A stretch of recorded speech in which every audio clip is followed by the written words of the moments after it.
Please be seated.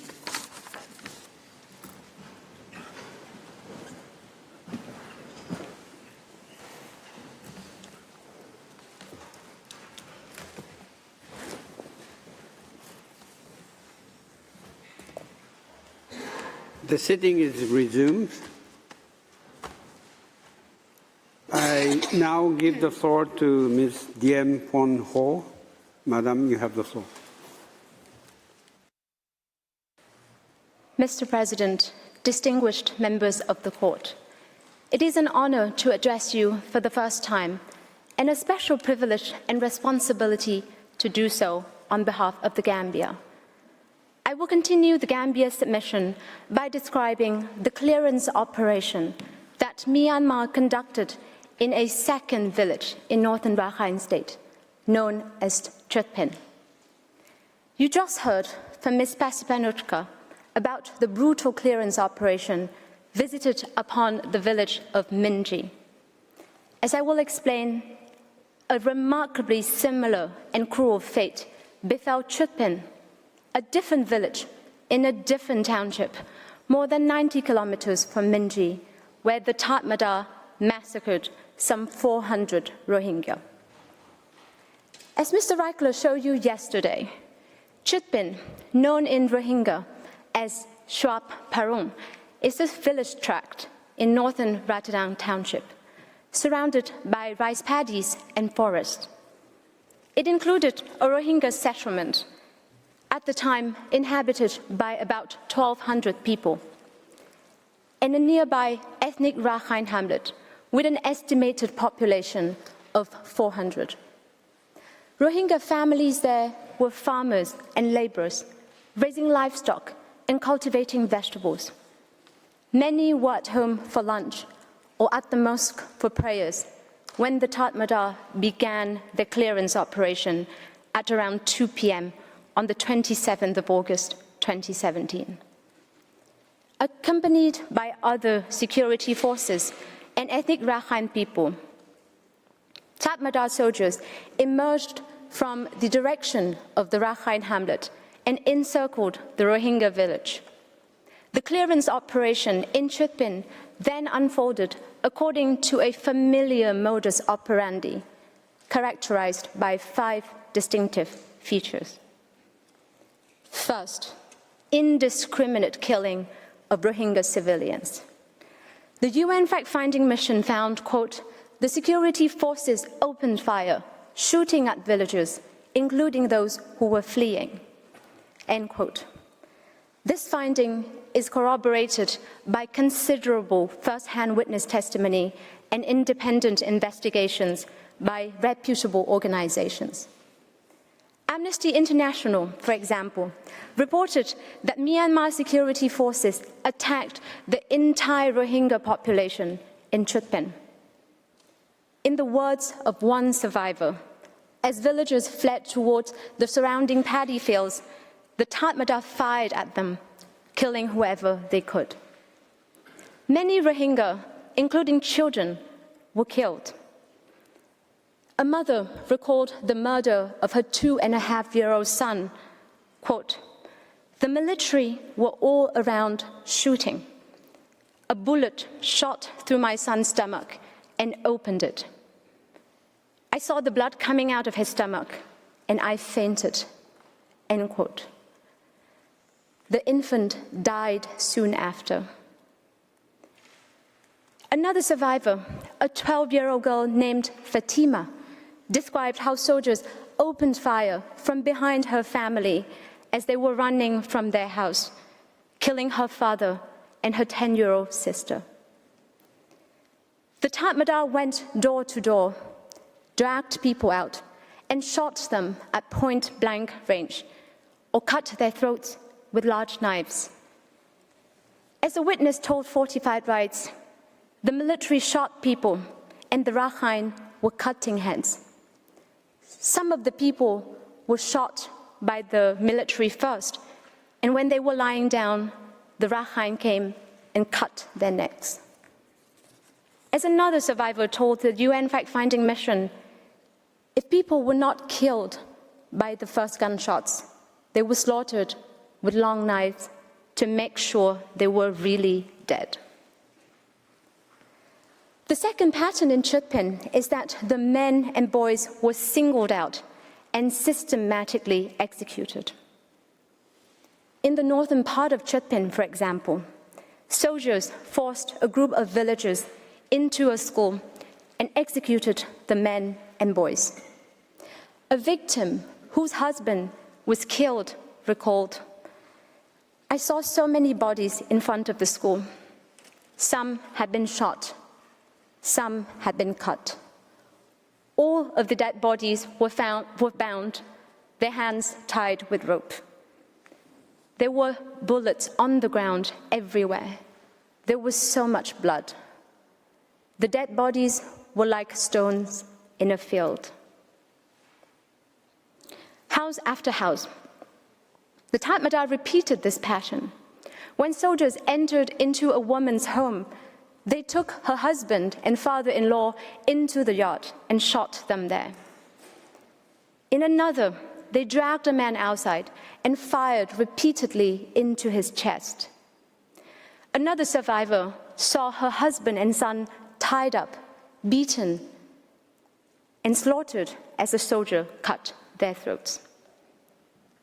In a statement taken by the IIMM, a witness testified, "The militaries took my son.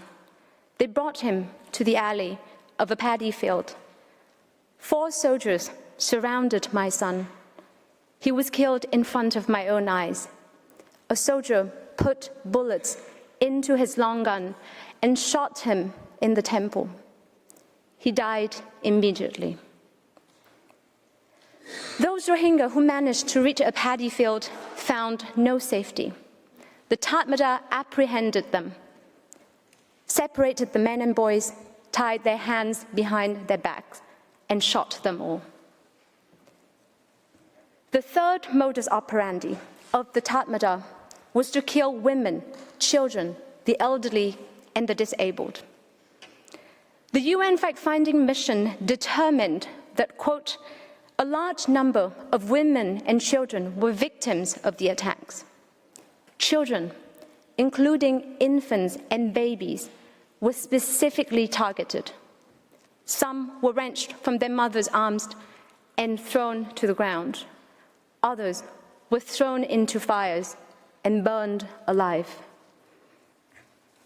This finding is again corroborated by witness testimony and independent reports from reputable organizations. A witness, for example, testified to the IIMM how she saw the military gather hay to start a fire and threw some little children in the fire. She said, "I saw 4 or 5 of them being thrown. They were throwing them like a ball." Another survivor recalled how after the Tatmadaw had left, he found the bodies of his 2 nephews in the fields beheaded. One was 6 years old, the other was 9 years old. One woman recounted, as she was being kicked and punched, she felt her infant son ripped from her arms and saw one of the military men throw him on the ground. As soon as he hit the ground, he was shot and killed. In yet another instance, soldiers gathered a large group of women and children. They snatched the children from their mothers' laps. A witness reported, "If any mother cried out for their baby, they shot them. They killed 10 women for that." Soldiers then dragged the children and babies to a nearby burning home and threw them into the flames alive. Witness NJ is a victim from Chutpin. The court will hear directly from her next week. She has described how the military grabbed her 3-year-old son out of her arms, used a knife to stab him around the chest or stomach area, and some of his innards spilled out. The military then carried her son towards her neighbor's burning house. She recalled, "I I could hear my son screaming and see him struggling and arching his back, trying to break free. I saw them throw my son into the burning house. I could no longer see my son or hear him screaming. As for the fate of the elderly and disabled people in Chutpan, one elderly woman described to the UN fact-finding mission the brutal murder of her 70-year-old brother. Quote, "Soldiers used rifle butts to beat my brother on the head, and I saw his brains come out." End quote. Other witnesses confirmed that the Tatmadaw captured and killed a man named Osman, who had both physical and mental disabilities. One witness recalled that soldiers told him to stand up, but he was not able to stand up due to his condition. The military then shot him in his chest. He died immediately. In a fourth familiar hallmark of the clearance operation, the UN fact-finding mission concluded that the Tatmadaw committed sexual violence, including rape, gang rape, sexual mutilation, and sexual humiliation against women and girls in Chutpan. This finding is fully corroborated by independent investigations and survivors' testimony. Allow me to mention a few. One survivor recalled the rape and murder of the wife of a local imam. "I saw her taken from the house and raped by soldiers. After they raped her, they killed her. She was taken to the road, and one soldier cut her neck and cut her breasts off." In another instance, the Tatmadaw gang raped 4 women in the same family. They were blindfolded, dragged around the house, and beaten. After regaining consciousness, the mother found the naked bodies of her daughters lying on their backs, motionless. In the paddy field to which dozens of Rohingya fled, the Tatmadaw captured them, killed the men and boys, and raped the women. A group of 7 women was rounded up and taken into some bushes. When one woman resisted, she was shot dead. A soldier cut off one of her breasts and held it up as a warning to the others. One victim later reported, quote, "4 or 5 soldiers held me down and raped me." At the same school where the Tatmadaw slaughtered men and boys en masse, they also raped and gang raped women. As the victim told the IIMM, "Once the militaries took me inside the school, they blindfolded me with my hijab. They threw me on the floor, on my back, and did whatever they wanted. By this, I mean they raped me. More than one raped me, but I don't know how many. Maybe 2 or 3. Another recounted that when the Tatmadaw soldiers dragged her to the school, she found women screaming and crying and saw 2 women being raped and one baby of one of the victims being thrown into a fire. Others recounted being raped repeatedly, along with other women, for 3 hours. Witness NJ also testified that she was beaten and raped by 2 soldiers until she lost consciousness. This happened after she witnessed the brutal murder of her son at the hands of the Tatmadaw. Mr. President, the Tatmadaw perpetrated sexual violence against women and girls in Chutpan in a particularly vicious manner, as if the rape and gang rape were not cruel enough. Victims included children. Others were pregnant and died bleeding uncontrollably, their naked bodies covered in blood from head to toe. One victim was raped 40 days after giving birth. As her baby was crying, a soldier cut off the woman's breast and gave it to the child. Another witness, in a statement obtained by the IIMM, testified, "I have seen with my own eyes a woman 9 months pregnant being raped and killed with a knife. They cut her belly." The fifth distinctive feature of the Tatmada's clearance operation in Chutpin is the intentional destruction of the Rohingya part of the village. The UN fact-finding mission determined that Myanmar security forces used launchers to set houses on fire, including those still occupied, and forced Rohingya inside houses, which were then intentionally set alight. The mission's determinations are again supported by witness testimony and independent reports.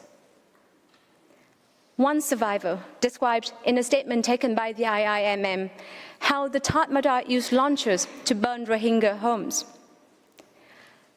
"I saw 2 military soldiers positioning 2 of those big weapons with a round wheel and a tube in front.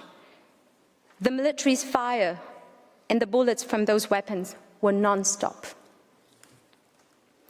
Amnesty International, based on its own investigation, likewise reported that the soldiers, the BGP Border Guard Police, and local vigilantes burned Rohingya houses using petrol can and matchsticks and projectiles shot from a shoulder-fired grenade launcher.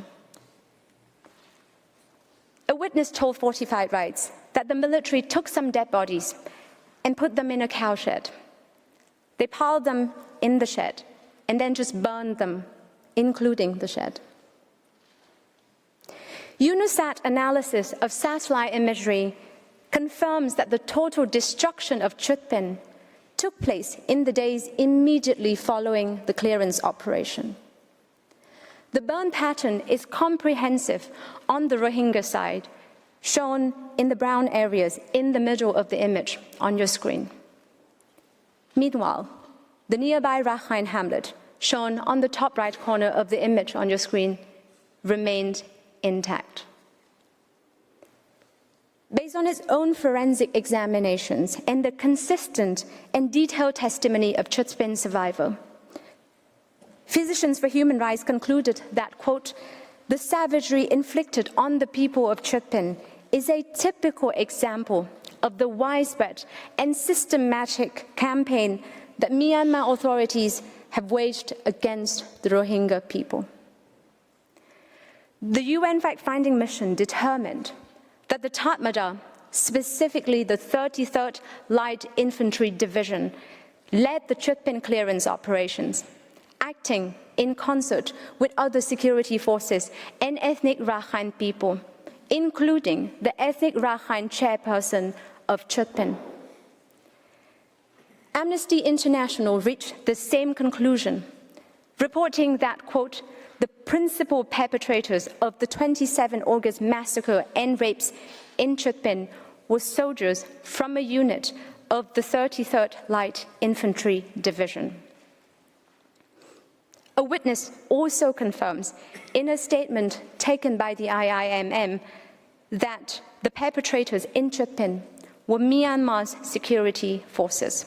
Quote, "That day, military, police were all mixed and working together, burning houses, cutting people with knives, or shooting at running people. I could see various security forces clearly and distinguish them by their uniforms." In the end, the Tatmada killed hundreds of Rohingya and brutalized hundreds more in the clearance operation at Chutpin. Independent assessments placed the death toll at between 358 and 400, including an estimate of 127 children under the age of 6. That is 1/3 of the Rohingya population in Chutpin.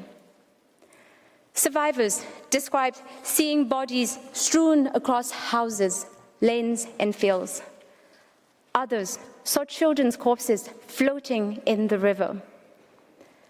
An exact accounting of the death toll in Chutpin is impossible because people were shot and dismembered and everything burned. But, Mr. President, the convergence of the UN fact-finding mission's report, consistent witness testimony, independent investigations, clinical findings, and even satellite imagery admits of only one conclusion. There was an organized and coordinated attack to destroy the Rohingya in Chutpin. Mr. President, members of the court, what does Myanmar say about Chutpin? Counterterrorism. What does Myanmar say about the ruthless killing of unarmed civilians? Counterterrorism. What does Myanmar say about the Tatmadaw raping and gang raping women and girls? Counterterrorism. And what does Myanmar say about the Tatmadaw stabbing and burning children alive? Counterterrorism. That does not add up.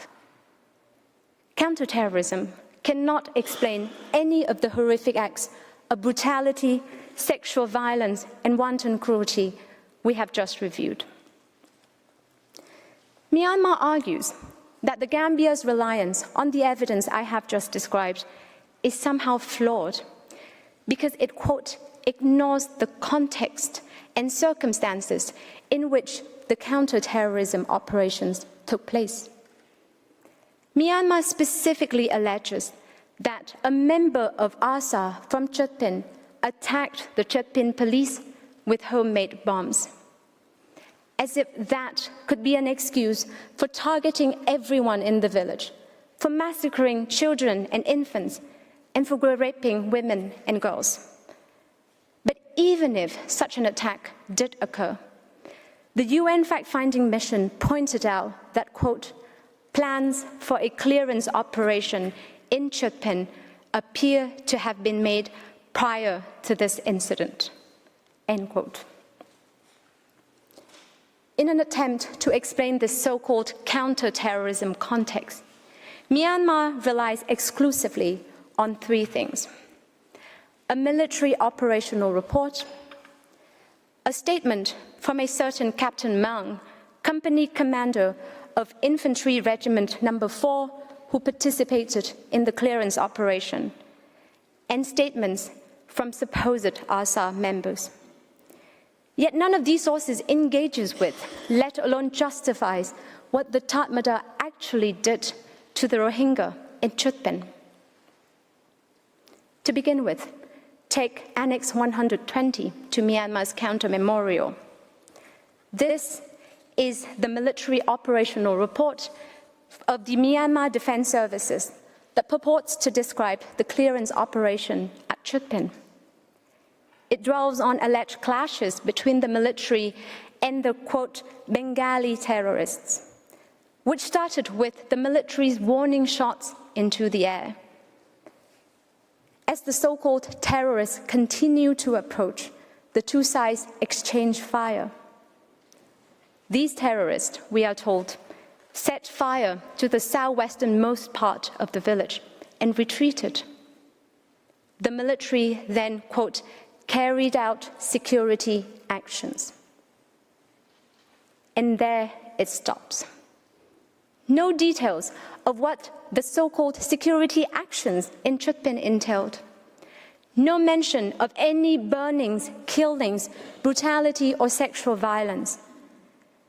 Mr. President, as with Minji, the reality in Chutpin was not clashes with terrorists.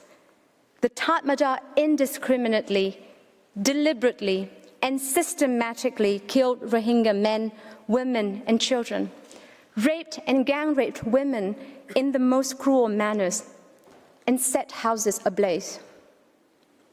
As Professor Newton will tell you next week, nothing in modern counterinsurgency doctrine and nothing in Myanmar's own purported rules of engagement permits that. Turning to Captain Mang's statement, which Myanmar calls contemporaneous military evidence. It repeats much of the same narrative as the military operational report. A supposed defensive operation against, quote, Bengali terrorists, using, quote, proportionate and defensive force. The statement also describes Captain Mang's own orders given to his subordinates, said to be, quote, in accordance with the right to protect and the rules of engagement, including, quote, not to shoot the elderly people, women, children, those who turned back and ran away, and the Bengali civilians who are staying inside their houses. There are at the outset serious concerns as to the independence and reliability of Captain Mang's testimony. He is a serving military officer who personally participated in the clearance operation. Moreover, his statement was taken in 2017 in a Myanmar military investigation of unknown composition and procedure. These internal military processes, as Professor Darjan will explain, have been widely criticized to be systematically flawed and conducive to impunity.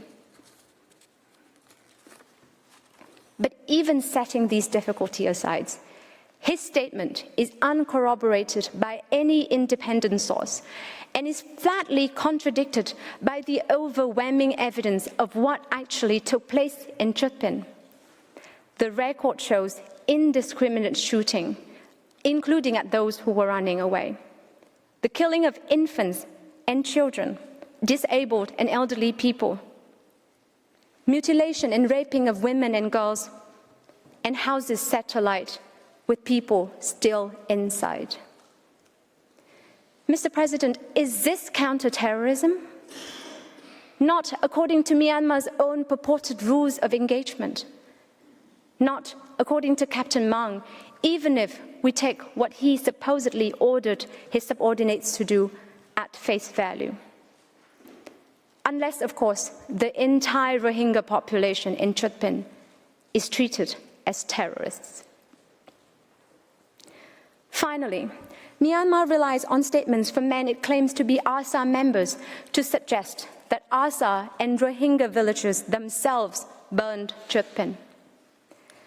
As the Gambia explained in its reply, these men are all incarcerated by Myanmar and thus under Myanmar's complete control in the Butidang prison, a penal facility notorious for engaging in torture and other forms of abuse.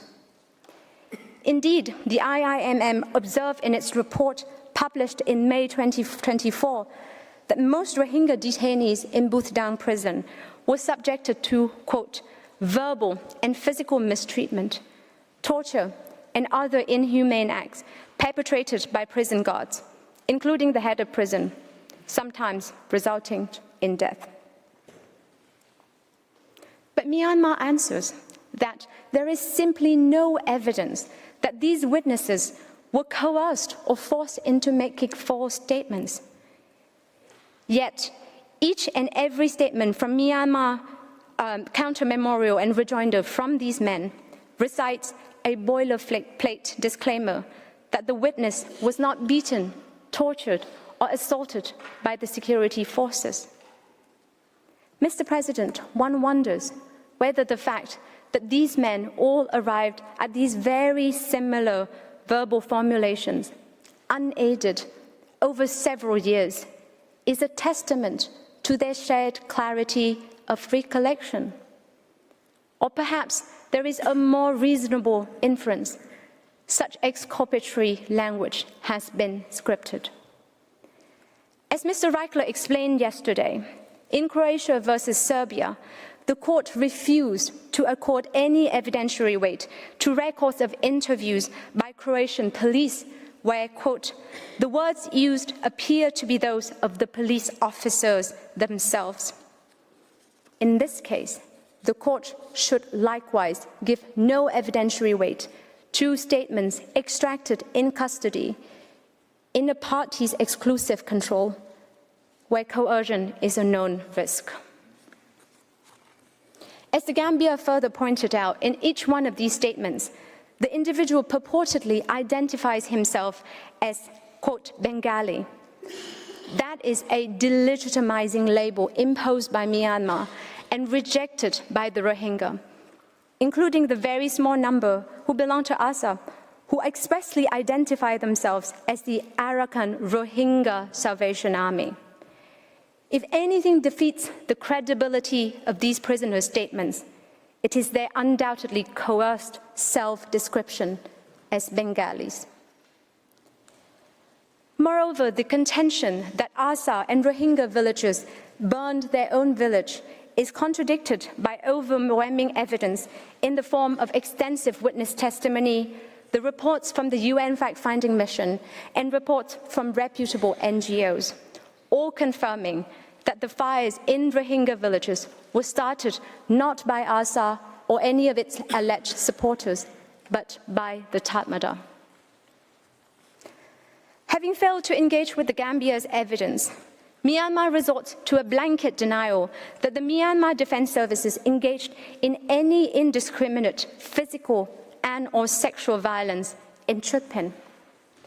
It does not even attempt to provide evidence negating the fact that these atrocities occurred, much less to show that they are not imbued with genocidal intent. The Gambia's account of what happened in Chutpin rests on independent, multifaceted, and convergent proof. The UN fact-finding mission's 2018 report, grounded in more than 50 witness interviews from Chutpin, is corroborated by separate investigations by Amnesty International, Physicians for Human Rights, Fortified Rights, the International State Crime Initiative, as well as more than 20 witness accounts compiled by law, 4 signed witness statements taken by the IIMM, and the affidavit of witness NJ. Myanmar somehow dismisses this body of evidence as unreliable. But as Mr. Reichler explained yesterday, the Gambia's evidence is not only credible, it is compelling, and it warrants substantial weight. Myanmar has offered nothing in response but its own military operational report, statement from its own military officer, and words ascribed to detainees in its custody in one of its most notorious torture-ridden prisons. Its attempt to refute and discredit the Gambia's evidence is cynical. Mr. President, let us consider their challenge to the Gambia's evidence in Chutpin. First, Myanmar points to 2 IIMM witness statements, which it says contradict our position that sexual violence is part of the Tatmadaw's modus operandi in Chutpin. In reality, those witnesses merely note that a group of women from Chutpin were allowed by the military to proceed to Uorofara, a nearby village. The witnesses do not say that no killing or sexual violence occurred at Chutpin, only that it did not occur to those women. Their testimony does not negate the evidence from multiple credible sources regarding what happened to scores of women and girls elsewhere in the village at the hands of other soldiers. That evidence leaves no doubt that the Tatmadaw perpetrated sexual violence against Rohingya women and girls in Chutpin. Second, Myanmar asserts that because some witness statements and account summaries from legal action worldwide are anonymous and in one identified case reflect inconsistencies between 2 accounts given by the same person, none of the law material should be trusted. To be clear, the Gambia does not rely on either of these 2 accounts in respect of Chutpin. But in any event, this misses the point. Anonymization and interview notes are standard protection measures in atrocity documentation, and they do not make the content false. What matters is whether different independent sources point to the same core facts. And here they do. The witness accounts provided by law for Chutpin align with the UN fact-finding mission's determinations, with the 4 witness statements taken by the IIMM, with independent organization reports, and also with medical reporting of injuries that are typical of sexual violence. Myanmar's suggestion that identify one witness as the same individual across a collated interview note and a later signed statement somehow taints the entire corpus of the Gambia's evidence on Chutpin is simply not serious. Myanmar's challenge to the Gambia's evidence picks at labels, formats, and isolated discrepancies while avoiding the substance. The totality of the evidence on Chutpin is consistent and mutually reinforcing on the essential details of the clearance operation, namely indiscriminate shooting at fleeing civilians, targeting of infants and children, sexual violence, and the burning of Rohingya homes surgically and comprehensively.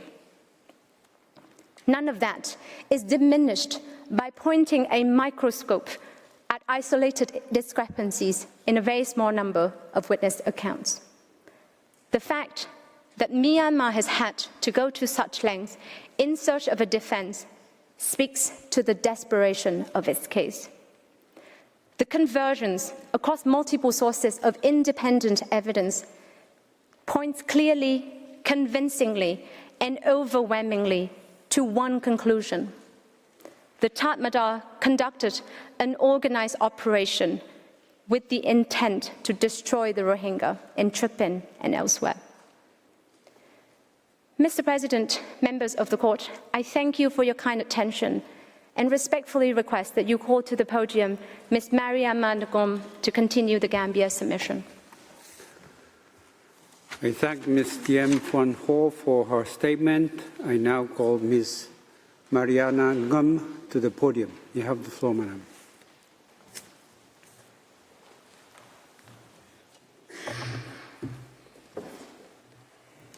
Mr. President, honorable members of the court, good afternoon.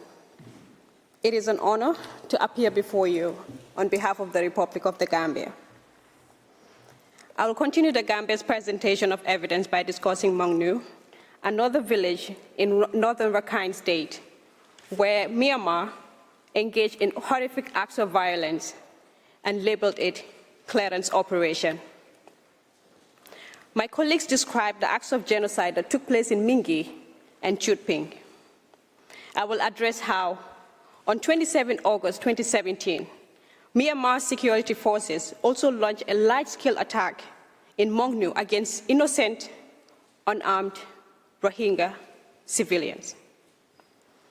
As the evidence will demonstrate, what occurred in Mongnu was not an isolated event. It was deliberate, organized assault that closely mirrored the pattern of clearance operation carried out in other villages across northern Rakhine State. The reports of the UN fact-finding mission, multiple witness testimonies, and other independent investigations show that the clearance operation in Mongnu followed the same modus operandi and resulting in the same devastating consequences: indiscriminate attacks, the separation and killing of men and boys, the widespread sexual violence against women and girls, and the burning of homes to erase Rohingya from Myanmar's maps. Mr. President, honorable members of the court, Myanmar conducted a brutal clearance operation in Mongnu. As shown on the screens before you, Mongnu, known in Rohingya as Monupara, is located in Budidong Township within the Chindamar village tract. Prior to August 2017, Mongnu was home to roughly 400 Rohingya households. In the days before the clearance operation, the population increased as residents from nearby Pongtampin fled in Mongnu, seeking safety after a similar operation there 2 days earlier. Many believed that they would be protected if they sheltered in a prominent compound at the heart of the village, a place owned by families known to have long-standing ties with the security forces. They were wrong. What followed on 27 August was a carefully orchestrated attack that unfolded with chilling predictability. The clearance operation in Mongnu resembled those in other villages in 4 important aspects. First, the Tad Madao's operation in Mongnu likewise involved indiscriminate attacks against Rohingya civilians, including children. According to the UN fact-finding mission, upon arriving at Mongnu, the Tad Madao split in coordinated squads and advanced into the village on foot, rounding up the villagers. Several witnesses identified the soldiers as being from the 564th Light Infantry Battalion. Since the military bases had long operated near the village, certain soldiers were known and readily recognizable by the residents. The soldiers opened fire on fleeing villagers as they moved inward into the village. As one witness testified in a signed statement, the military started firing as they made a circle inside the village and brought all the people to the place where they were killed. Another witness described how the military surrounded the village from all sides and started firing. In the witness's words, and I quote, "When they found the people in front of them in the village, they killed them," close quote. The troops converged on the compound where Rohingya were gathered. They then pounded on doors, ordering people to come out of the house and threatening to set the houses on fire. Once the doors were forced open, soldiers burst inside and fired, kicking out those who were screaming and trying to escape. One witness describes how those in houses heard the sounds of guns, the sounds of bullets, which went on and on. Another woman recounted how the soldiers methodically killed those in the houses. They first opened fire, and then when the people were weak, they mutilated the bodies with long knives. The gunfire did not spare children. Multiple witnesses reported to the UN fact-finding mission that during this encounter, a young child was struck in the head by a bullet fired by the military and died shortly afterward. A witness testified in his signed statement that a 10-year-old boy was hit and his brain came out from his head. Second, as elsewhere, the Tad Madao in Mongnu singled out men and boys and killed them in deliberate, organized manner. Once inside the compound, the soldiers separated the men from the larger group of civilians. The women and children were locked in similar houses where screams could be heard. The men and boys were beaten, bound, and dragged into the shared courtyard. They were then lined up in smaller groups and ordered to kneel or lie face down. According to eyewitnesses, the soldiers took the men out of the house and tied them up, their hands behind their back with a rope or with headscarves. Soldiers forced them to lie with their chests and face down on the ground.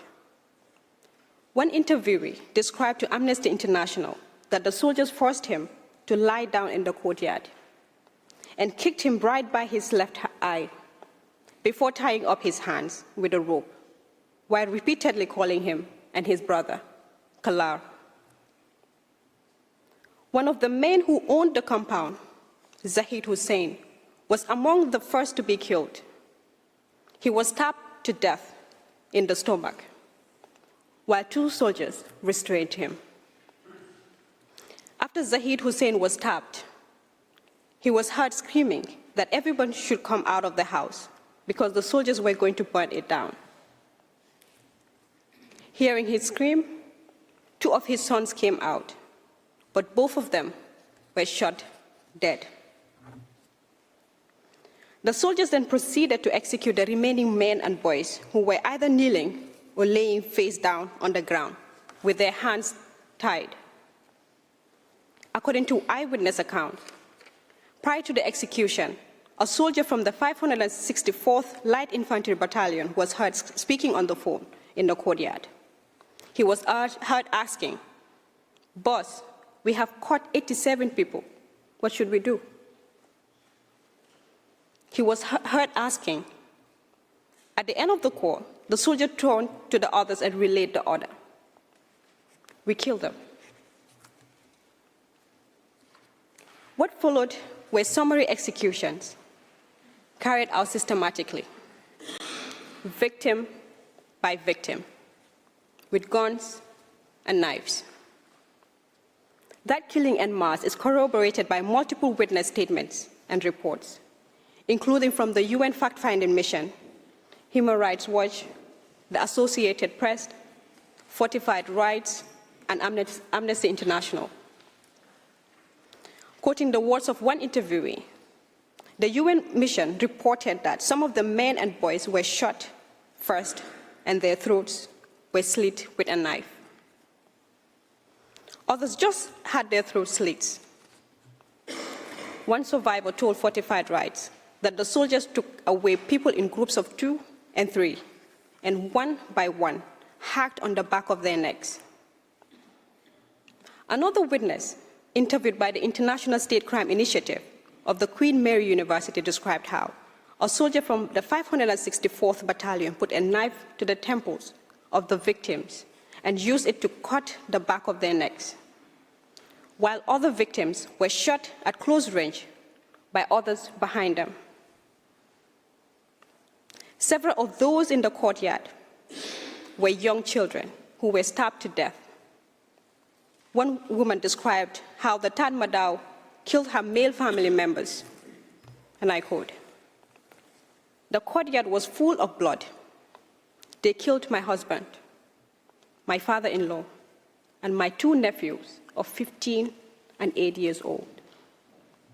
They even killed the child in the same manner," close quote. Some men were led from the courtyard to a nearby scrubland and murdered there.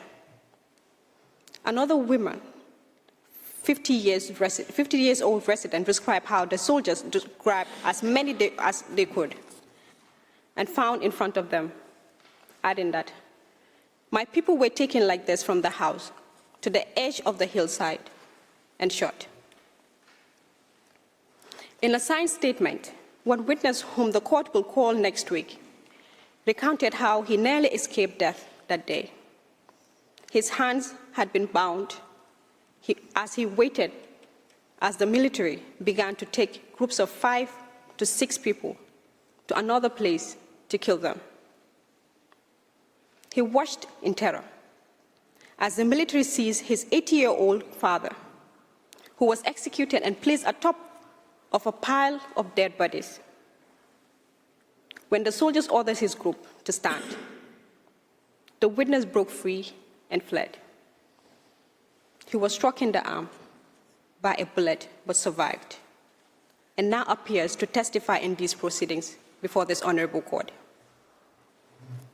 Third, the clearance operation in Mongno also involved brutal sexual assault and violence, including rape.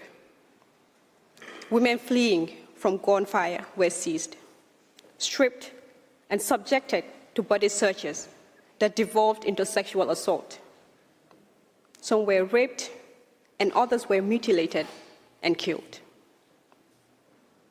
One survivor recounted to the UN fact-finding mission how, as she fled towards the hills to escape the shooting, soldiers caught her and gang-raped her in her husband's presence. In her words, and I quote, "3 members of the military took me. One man held me down and pushed me to the ground They tore off my clothes. 2 men raped me. My husband could still see me. Close quote. The witness was not alone. According to her, the Tad Madao took many other women, maybe around 10 to 20 women, at different times. She saw those women being raped as well. Another witness who was hiding behind described a woman being violently killed by being stabbed in her genitals. Myanmar dismisses these accounts as being uncorroborated. In doing so, Myanmar simply ignores the clear determination by the UN fact-finding mission, based on multiple eyewitness accounts, that the women and girls were also gang raped and killed and mutilated in Mongnu. The sexual violence in Mongnu was not limited to acts of rape. When separating women from the men, the soldiers stripped women naked, took any valuable items, and ripped off their headscarves. Based on multiple interviews with women from Pong Tamping and Mongnu, Amnesty International reported that many women were sexually assaulted during these body searches for valuables. Fourth, as in other villages, the clearance operation in Mongnu culminated in the destruction of Rohingya homes and the concealment and removal of bodies. UNISAD analysis of satellite imagery confirmed that in both Mongnu and neighboring Port Tamping, more than 300 structures were destroyed by fire. Witness accounts confirmed that the Tad Madaos used launchers to burn the houses. After executing the men and boys, soldiers were seen moving bodies from the courtyard into military trucks, which drove to the nearby army base. Other soldiers were seen burying bodies into shallow pits nearby. Human Rights Watch similarly reported in October 2017 that the soldiers were seen gathering the bodies on green tarps and loading them into pushcarts before taking them to military vehicles. Witnesses who returned to the village after the clearance operation saw body parts, including those of children, scattered on the ground, which felt sticky from blood. One witness recalled that the field was streaked with blood. There were trails of it on the ground, the trees, everywhere. Those witness accounts are corroborated by video footage and photograph analyzed by the UN fact-finding mission, showing patches of blood near the compound and tarpaulin bags buried just below the surface, with a decomposing human leg visibly protruding from one of the bags. Given the destruction of the village and the disposal of bodies, the precise death toll is difficult to ascertain. Various sources have estimated that approximately 100 to 200 people were killed in Mongnu during the clearance operation on 27 August. Based on nearly 20 interviews with witnesses as well as its own review of several videos filmed in the aftermath of the clearance operation, Amnesty International reported that on 27 August, Myanmar soldiers summarily executed some of the men and boys in Mongnu, calling it a massacre. Mr. President, honorable members of the court, Myanmar's counterterrorism narrative does not account for the extreme brutality and the pervasive sexual violence in Mongnu. Myanmar does not dispute that the Tad Madaos conducted a clearance operation in Mongnu. Instead, Myanmar predictably asserts that the operation was purportedly necessitated by ARSA attacks and alleges that the Gambia omitted from its narrative the textual details that demonstrate that the clearance operation was in fact a counterterrorism operation. The textual details that Myanmar considers relevant to what transpired in Mongnu are embodied in two self-justifying sources of evidence. One, the Tatmadao's daily operation report, and 2, the Ministry of Defense internal table prepared for this litigation, documenting the clashes between ARSA and the security forces, which are at Annexes 118 and 149 of Myanmar's counter memorial. At most, they refer to ARSA-related activities in other locations surrounding Mongnu, such as Putamping, Ganang Chong, approximately 10 to 12 kilometers to the north, and Mongi Tong, approximately 5 kilometers to the southwest. With respect to Mongnu, the Tatmadao's operation report on your screens merely states that upon receiving the report that ARSA terrorists who had attacked Pongtamping police outpost 2 days earlier were suspected to be hiding in Mongnu, the 564th Battalion and Border Guard police arrived at the village around 10 a.m. Upon arriving, the security forces immediately carried out an outer perimeter security action, while another group carried out the security operation in the village. The Tatmadao's report then notes that at 13:15 p.m., hours after the Myanmar security forces had already arrived and began conducting the clearance operation, they were attacked by a group of Bengali terrorists, prompting the security forces to fight back. Characteristically, as was the case with other villages, Myanmar's government's report includes no details of what the Tatmadaw did during the clearance operation, including the modus operandi described in the fact-finding mission reports or by the eyewitnesses in their sworn statements.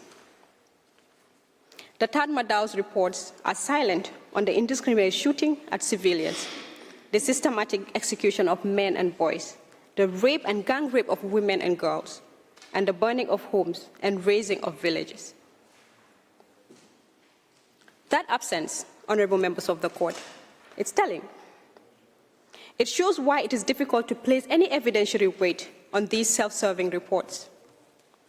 But even if one assumes that the reports are true and that takes them at face value, they only show that the purported ARSA attack occurred several hours after the security forces had already entered the village, encircled civilians, and begun their violent sweep. In other words, even on Myanmar's evidence, the Tatmadaw did not arrive at Mongnu in military trucks on 27 August in response to the ARSA attack. It deliberately chose to conduct a clearance operation based on an uncorroborated suspicion that ARSA members could be hiding around the village. Myanmar's attempt to retroactively justify its violence based on an alleged clash that was reported hours in the pre-planned raid is simply not credible. Myanmar has no explanation for the extreme brutality and sexual violence during the clearance operation itself. It merely speculates that those who fled from Pongtamping to Mongnu would inevitably have included many ARSA terrorists, which likely explain the intensity of the subsequent clashes in Mongnu. Using the same logic or illogic, Myanmar does not dispute the high death toll in Mongnu, but notes that it is unknown how many of these are ARSA fighters or supporters. That rationale, honorable members of the court, does not even come close to justify the attacks against unarmed and defenseless civilians and the atrocities that were committed against them in Mongnu. What it reveals is that, for Myanmar, the unverified suspicion that ARSA members might be present in the village gave it a license to treat every Rohingya civilian, the men and boys who were executed, and the women and girls who were subjected to sexual violence as legitimate targets.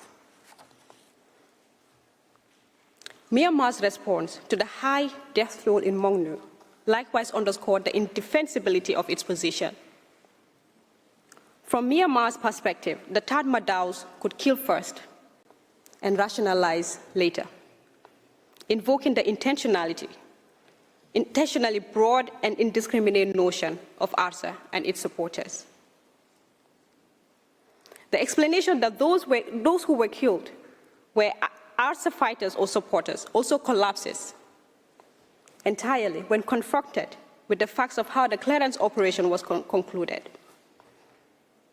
Soldiers made no effort to identify the combatants or terrorists or sympathizers among the men and boys whom they rounded up and executed, or among the women and girls whom they raped, mutilated, and killed. Finally, Myanmar discredits that the evidence that the Gambia relies on, asserting that it is untested and mostly based on anonymous hearsay accounts. That sweeping assertion is untenable at the outset. The Gambia's evidence is diverse, independently corroborated, and mutually reinforcing. The various sources of evidence include not only eyewitness accounts and satellite imagery compiled by the UN fact-finding missions, detailed findings, but also several independent reports from organizations such as Amnesty International, Fortified Rights, the International State Crime Initiative, and the United States Holocaust Memorial Museum, as well as multiple signed witness statements. While some witness accounts are anonymized, reflecting the imperative to protect victims and other at-risk sources, they themselves are corroborated by multiple signed witness statements.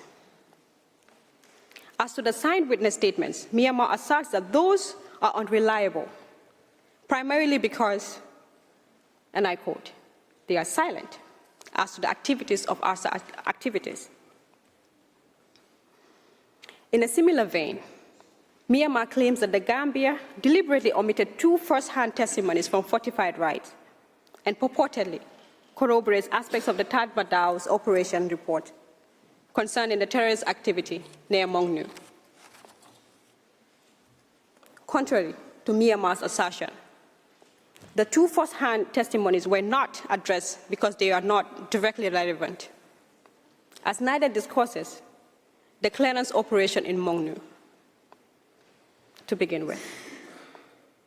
They simply refer to ARSA activities in other locations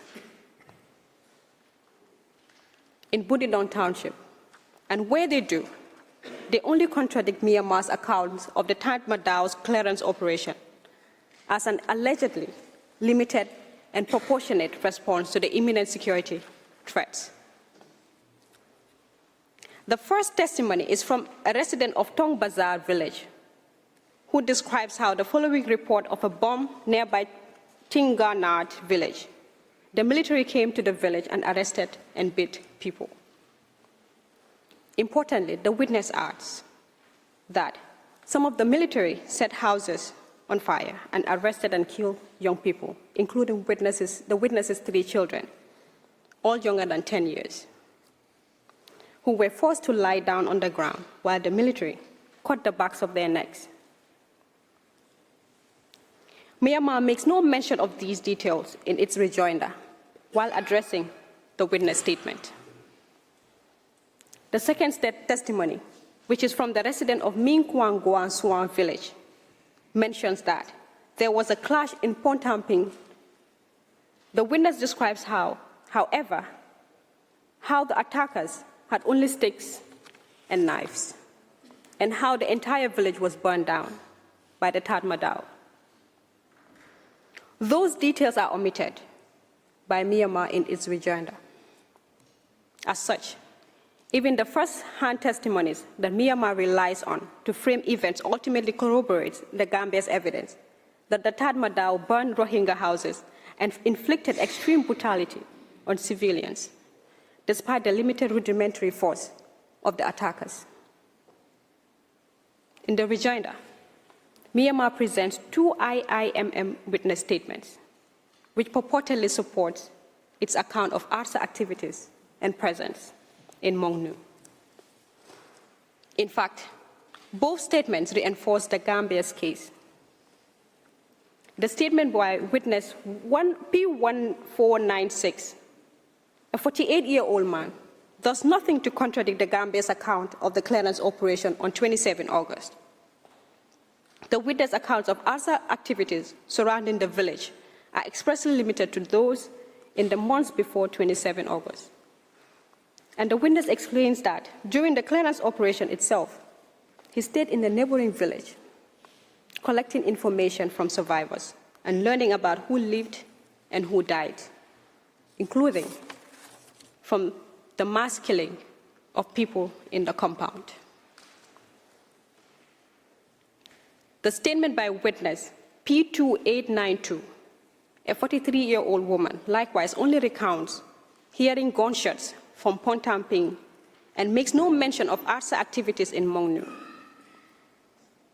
As to the events of 27 August, the statement corroborates the Gambia's account on various fronts. The witness describes how the soldiers arrived at the village and started firing in the direction of terrified villagers who were fleeing towards the hills, and recounts how the soldiers stripped women of their valuables by inappropriately touching their private parts and putting their hands on their whole body. We conclude by noting that, as the case for other villagers, Myanmar's criticism reflects a tendency to pick at nits, avoiding the core substance and ignoring the convergent picture that emerged when the evidence on Mongnu is viewed cumulatively. When assessed as a whole, the evidence concerning the clearance operation on 27 August forms a compelling narrative that aligns with a broader, well-documented pattern of conduct in other Rohingya villages across Rakhine State, indiscriminate attacks on civilians, including women, children, and the elderly, the separation and execution of men and boys, sexual violence against women and girls, and the burning of Rohingya homes and destruction of their villages.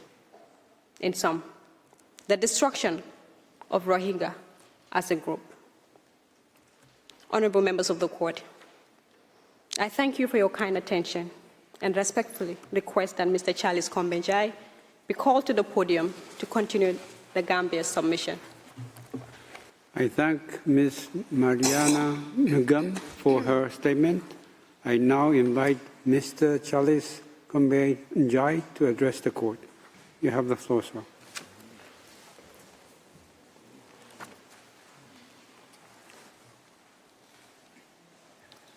Mr. President, members of the court, good afternoon. It's an honor to appear before you on behalf of the Gambia. My task is to address the evidence concerning additional locations in the northern Rakhine State, where the Tatmadaw systematically perpetrated the same pattern of atrocities against the Rohingya. As Ms. Pasipanodia, Ms. Ho, and Ms. Ngom just described, was committed in Minji, Chutpin, and Mangnu. In the written pleadings, the Gambia presented overwhelming evidence of indiscriminate and targeted killings, extreme brutality, and sexual violence in 40 locations across Mungdao, Butidong, and the Ratidong townships. These reflect just some of the hundreds of Rohingya villages that the UN fact-finding mission determined, on the basis of satellite image analysis, had been totally or partially destroyed following the clearance operations. Time does not permit us to review all of the evidence today, so I will confine myself to describing the same pattern of conduct that was characterized by Tatmadaw's clearance operations in 4 additional Rohingya villages in August of 2017. I will start with the village of Gudatpin, which is a Rohingya village within a mixed ethnicity village tract in the Botidong township, as shown on your screens. It is yet another village where the Tatmadaw unleashed a devastating assault on Rohingya of all ages. The UN fact-finding mission found, drawing from the testimonies of multiple eyewitnesses, that the Tatmadaw commenced its clearance operation on 28 August 2017 in Gudarpin. Soldiers and armed police, aided by ethnic Rakhine men, encircled the village and advanced from multiple directions, firing on villages, including young children, as they fled towards the paddy fields or jumped into the river to save their lives. One woman described to the mission, the soldiers were shooting at people who were running from burning houses to save their lives. People were running everywhere, in the paddy fields, jumping into the river, and hiding in trees. I saw people burning and people being cut. Another survivor recounted to the mission how she fled with her children into the forest and trying to cross the river, and that some children died trying to cross the river as it was raining and the water level was so high. These accounts are corroborated by independent reporting by Amnesty International. One villager, around 45 years old, described how he tried to escape with his wife and children towards the canal that separates the village of Gudarpin and neighboring villages. He said, "When we were running away, we were being followed by the soldiers. They were shooting. My 15-year-old daughter was shot as she was running with us. I took my youngest child on my shoulders. We were 10 feet from the canal. She had my hand. We were running, and she was shot. She was hit by 2 bullets, one on her left side and one on her left shoulder." Based on multiple eyewitness accounts, Amnesty International determined that dozens of Rohingya, including children, were killed while trying to flee. Others were last seen captured by soldiers and remain forcibly disappeared. One IIMM witness statement described how the military shot people who were running away and hiding. Those who came back to check on their homes were killed. The witness testified some people died in open fields, some in houses, and some on the roads. The UN fact-finding mission determined that during the operation, buildings were set on fire by the security forces and ethnic Rakhine men. The Tatmadaw used launchers and the ethnic Rakhine used petrol. The mission also determined, based on satellite image analysis, that all Rohingya structures in the village were burnt to the ground by 16th September. Amnesty International likewise found that the Myanmar military attacked and burnt vast majority of Gudarpin village. The Tatmadaw executed those captured or wounded by slitting their necks with knives or cracking their heads with rocks before dragging their lifeless bodies into mass graves. As one witness testified in his witness statement, "From where I was hiding, I saw people injured by bullets and mortar bombs. They were lying down but were still alive. When the military found them, the military hit the heads of the injured with rocks and cut their necks or chests before pulling them into a grave. There were many injured men, women, and children." One mother interviewed by the fact-finding mission described how she was forced to choose which of her children she could attempt to save. The security forces barged into her house and grabbed her young daughter. When her son tried to save her, he was assaulted. Watching from the other end of the house, the mother made the split-second decision that these 2 children would not live, but that she could perhaps save the life of her 2 younger children. When her husband arrived to Gudarpin, he dug through the piles of corpses and found the dead body of their son. They never found the dead body of their daughter. Another survivor, interviewed by Amnesty International, recounted being dragged through the village with her legs and hands bound together, and then gang raped by 4 soldiers. Yet another woman described being tied up, kicked, and on this occasion, violently gang raped by 3 soldiers. Myanmar urges the court to give zero weight to these women's testimony, invoking the purported evidential deficiencies of the fact-finding mission's findings and the 2018 report prepared by Amnesty International. That contention rings hollow in light of Myanmar's own written submissions on Gudar Pin, which, when addressing the broader context of alleged ARSA activity in the area, rely heavily on both these reports and expressly treat the interviews and sources they contain as, I quote, reliable. Myanmar's blanket denial is further undermined by the fact that the mission and Amnesty International's account of Gudar Pin are corroborated by multiple witness statements gathered by Legal Action Worldwide and the IIMM. Myanmar's own evidence on Gudar Pin consists of the Tatmadao's daily operation report, the Ministry of Home Affairs' report on so-called terrorist attacks during 2016, which was apparently prepared in June 2022, and the Ministry of Defence's summary of table of clashes between terrorists and security forces, prepared in June 2020. As with other villages, those reports describe the clearance operation in Gudar Pin in the broadest possible terms, and without any mention of the ubiquitous violence against civilians.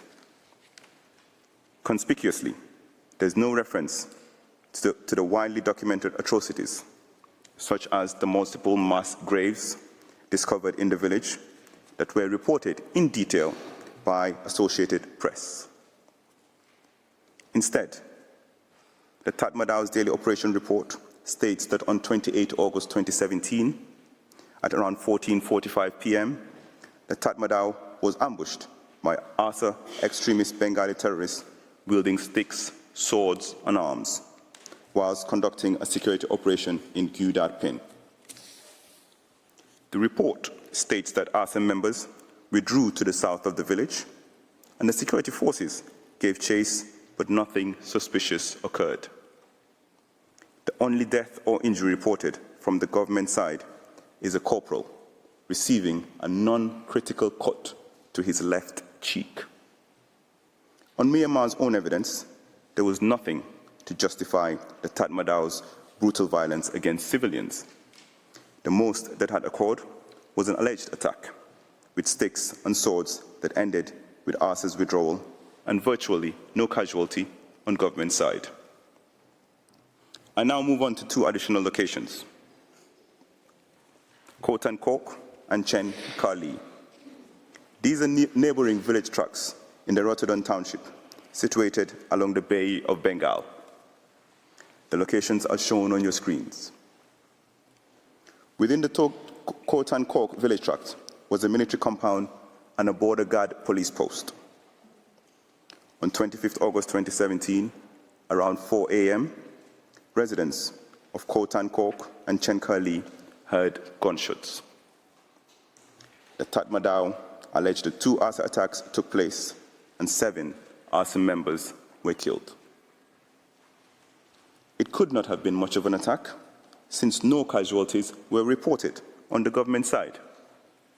Notwithstanding this, in the early hours of 25th August, Tatmadaw soldiers, alongside other security forces and ethnic Rakhine, entered Chen Kali, shooting at villagers fleeing from the village in terror, and methodically burning houses as they advanced from south to north. The UN fact-finding mission found that those not killed by gunfire were slaughtered by having their throats slit or being stabbed to death. The mission's determination are corroborated by witness interviews taken by Amnesty International. As one witness recounted, the soldiers entered, they stepped into the village, and they opened fire. Seeing them, I went back into my house, took all of my family, and we fled towards the nearby hill. Many people were running to the hill. Soldiers were coming from different directions, and we came across them. They opened fire. The same witness saw bullets hit his family members, including a 70-year-old woman. Myanmar asked the court to disregard these eyewitness accounts, asserting that they make no mention of the fact that those persons fleeing are likely to have been only a short time earlier engaged in a violent armed attack upon state security services. The absurdity of this speculation becomes clear when one considers that among those fleeing who were slaughtered and targeted were young children and infants. As one survivor who returned to the village recounted, I found my 6-month-old baby son's body lying next to my wife's body. She had been shot. My baby son was stabbed in the stomach, and his liver and intestine were coming out. When I took his small body into my lap, I was showered with his blood.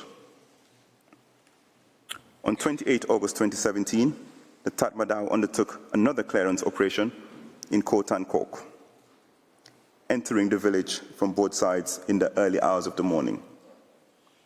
Soldiers opened fire at any sign of life, including the elderly and the disabled. Bullets were also fired from naval ships which were stationed just offshore. The brutality of Tatmadaw's violence in Khotan Kok mirrored that of Chenkali. Another account describes how soldiers caught her mother, tied her up to a tree, and set her alight after pouring petrol on her.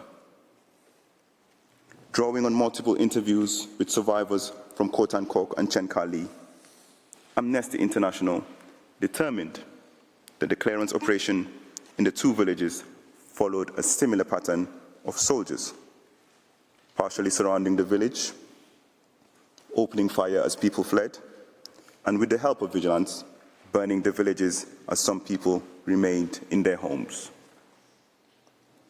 The UN fact-finding mission additionally concluded, drawing from witness testimonies, that women were raped and killed in both villages. In Khotan Kok, one young girl who was raped was left naked and bleeding on the ground.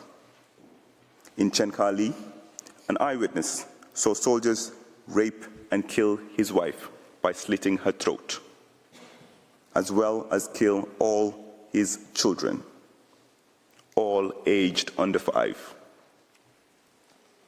Like elsewhere, the Tatmadaw fired at Rohingya houses with launchers to set them ablaze, as those unable to escape, including the elderly and the disabled, remained trapped inside and burnt to death.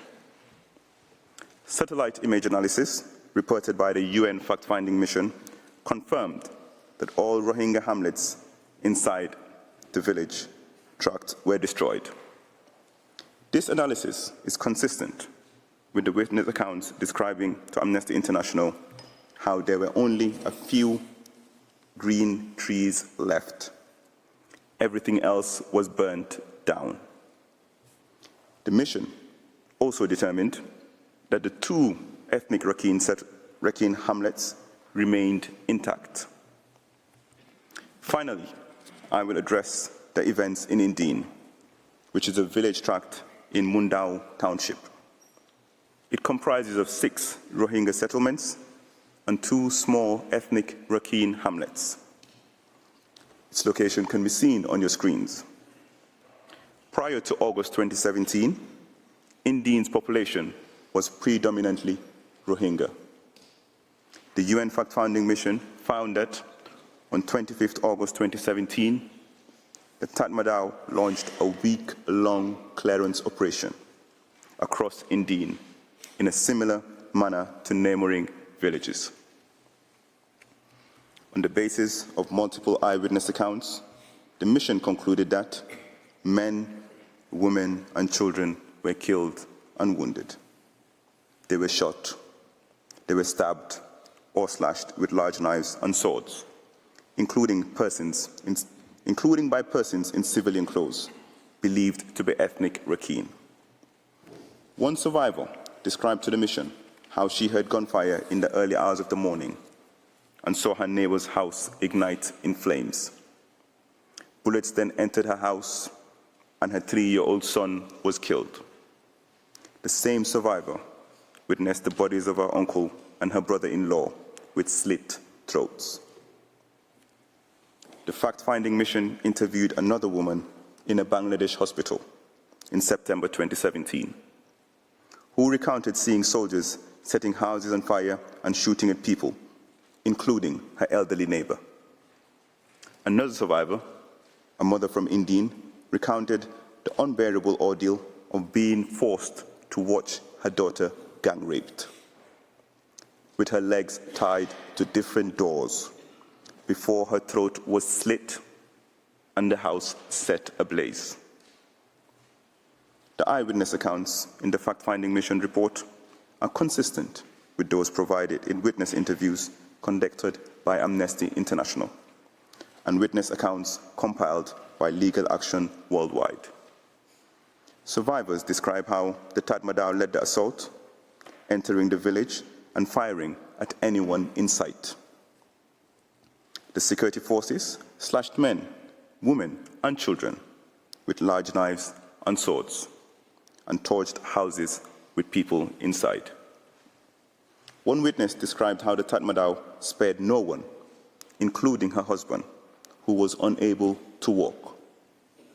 She said, "It was chaos when the military surrounded the houses.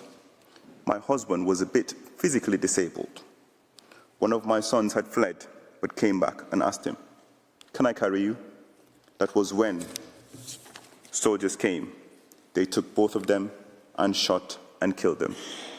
They died right by us."